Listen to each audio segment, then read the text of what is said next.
بسم اللہ الرحمن الرحیم۔ عربی زبان کی تدریس میں ہم آج اسم کے اعراب کا مطالعہ کریں گے، اور اس کے حوالے سے ہم پہلے بھی دیکھ چکے ہیں کہ اسم کے اعراب کا مطلب کیا ہوتا ہے۔ اسم کے اعراب کا مطلب اسم کے آخر کی حرکات کی تبدیلیاں ہیں، اور جیسے کہ آپ کے سامنے مثال موجود ہے، ایک لفظ ہے کتاب، تو وہ دیکھیے 6 مختلف طریقے سے آپ کے سامنے لکھا ہوا ہے۔ پہلے 3 طریقوں میں الف لام کے ساتھ ہے، اور پھر اس کے بعد یہ بغیر الف لام کے ہے تو تنوین لگا ہوا ہے۔ تو اب اس کا تلفظ کیا ہوگا؟ الکتابو، الکتابہ، الکتابی، کتابن، کتابن، کتابن۔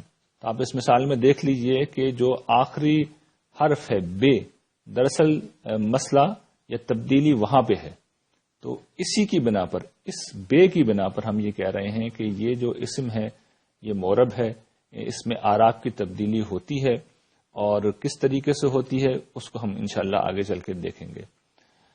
اعراب جو ہے وہ 2 قسموں کا ہوتا ہے، یہ بات بھی ہم پہلے پڑھ چکے ہیں، اور ہم نے وہاں پر یہ دیکھا تھا کہ ایک اعراب بالحرکہ ہوتا ہے جس میں حرکات ثلاثہ یعنی کہ زیر، زبر، پیش، ان کی تبدیلی کے ساتھ جو ہے وہ اسم کا اعراب بدلتا ہے، اور دوسرا اعراب بالحروف یعنی اسم کے آخر میں بعض حروف کا اضافہ کر دیا جاتا ہے، اور اس کی مثالیں بھی ہم نے پہلے بھی دیکھی تھی، پھر ہم دہرا دیتے ہیں۔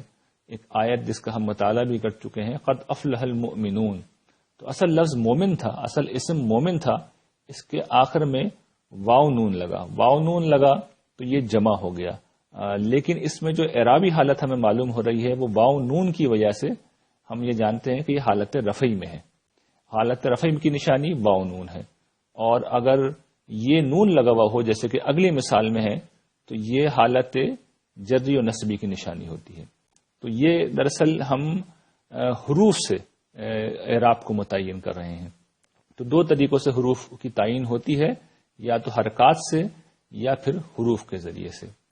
اچھا، اس کے بعد جو اب نئی چیز ہم پڑھیں گے وہ یہ ہے کہ اسم جب مختلف جگہوں پہ موجود ہوتا ہے کسی جملے کے اندر، تو اس خاص مقام پر اسم کی موجودگی کی وجہ سے اس کا اعراب کیا ہو جاتا ہے۔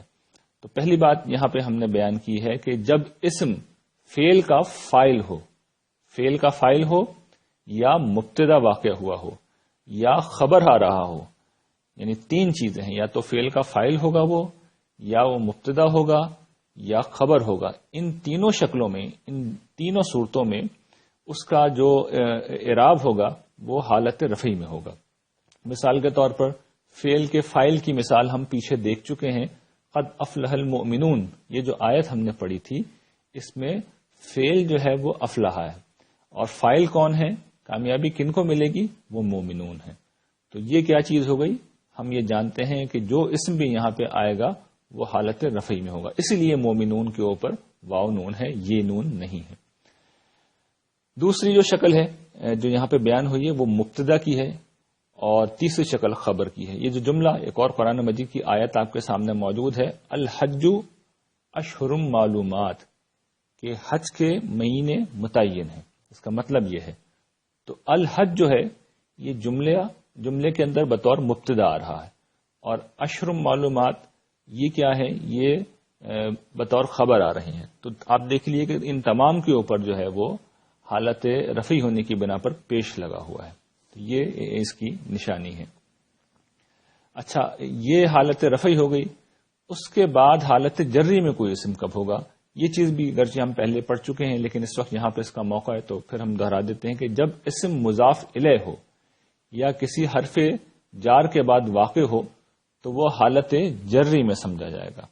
یعنی مضاف الیہ کی جو ترکیب ہے وہ ہم پڑھ چکے ہیں کہ جب 2 چیزوں میں ہم تعلق بیان کرتے ہیں، عبداللہ، اللہ کا بندہ، تو یہ کیا چیز ہے؟ اللہ کا بندہ، یہ مضاف الیہ ہے۔ تو اللہ کا جو لفظ ہے، اسم ہے، وہ مضاف الیہ ہے، تو عبداللہ ہم کہیں گے۔ اسی طریقے سے آپ کے سامنے قرآن مجید سے مثال ہے کتاب الفجاری، یعنی گناہگار لوگوں کا نام اعمال، تو فجار کیا ہے؟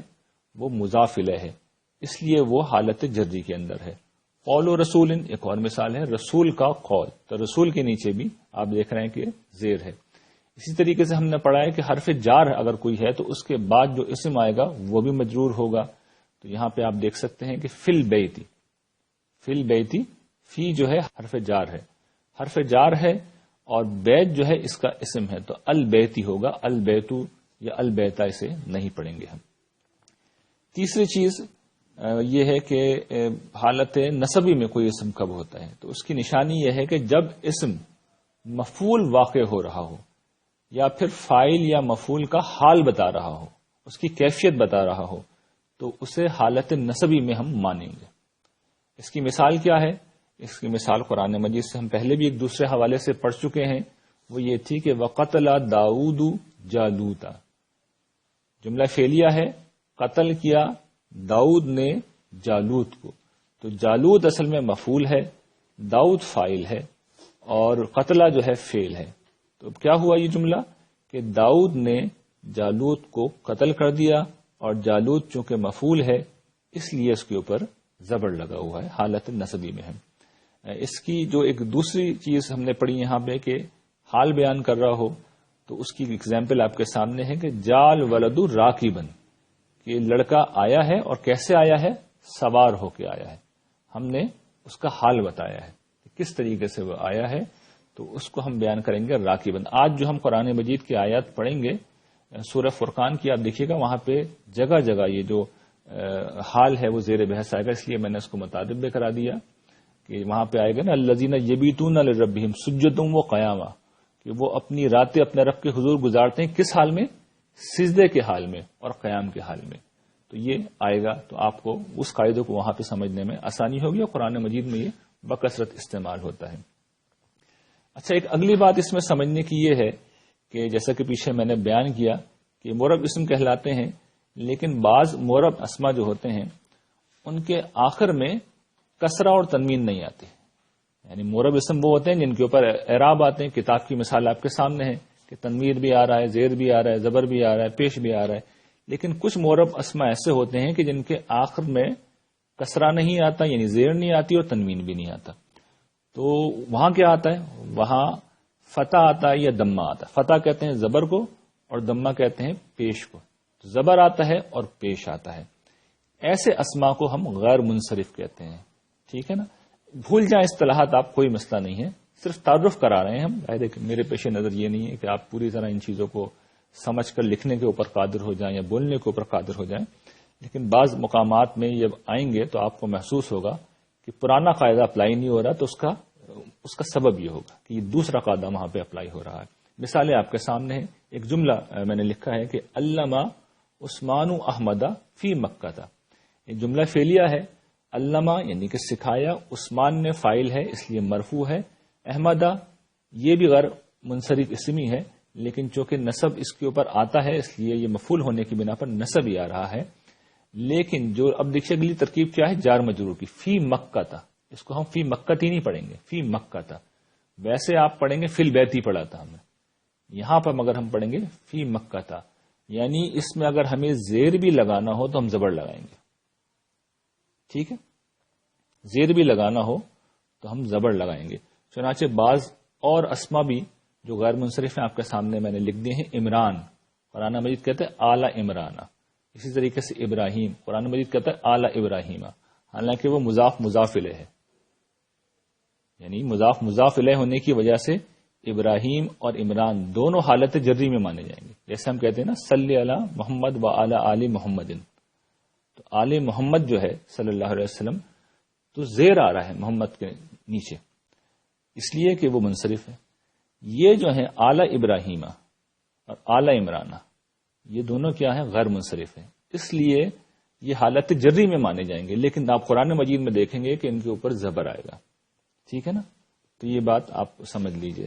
عمر بھی اس کی ایک مثال ہے، اور بھی بہت سے اسم ہیں سے آدمی کو آہستہ آہستہ یہ ممارست جب زبان میں ہوتی ہے تو پتہ چلتے چلے جاتے ہیں.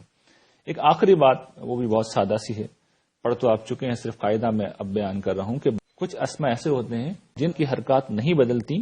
تو جن کی حرکات بدل جاتی ہیں، جن اسما کی حرکات بدل جاتی ہیں وہ مورب کہلاتے ہیں، اور جن اسما کی حرکات نہیں بدلتی وہ مبنی کہلاتے ہیں. وہ ہر حال میں ایک جیسے ہی رہتے ہیں، کوئی تبدیلی نہیں آتی، ان کا تلفظ کبھی نہیں بدلتا. اس کی مثالیں کیا ہیں؟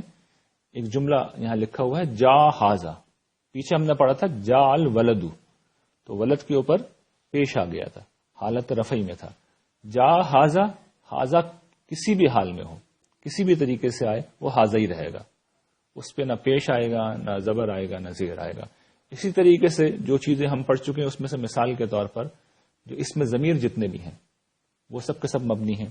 اسی طریقے سے یہ آپ دیکھیں کہ ہم نے پیچھے فعل ماضی پڑھا ہے، قتلا یا علما، تو یہ بھی ہر حال میں ایک جیسے رہتے ہیں، ان کے اوپر کوئی تبدیلی کسی وجہ سے بھی نہیں ہو سکتی، اس لیے کہ یہ مبنی ہے. تو قرآن مجید کو سمجھنے میں آپ کو اس سے ذرا سہولت رہے گی، اور خاص طور پہ وہ لوگ جو کہ گرامر کو ایک اچھی سطح پہ جا کر سیکھنا چاہ رہے ہیں، ان کو اس سے پھر بہت زیادہ سہولت ملے گی جو چیز میں نے یہاں پر بیان کر دی ہے.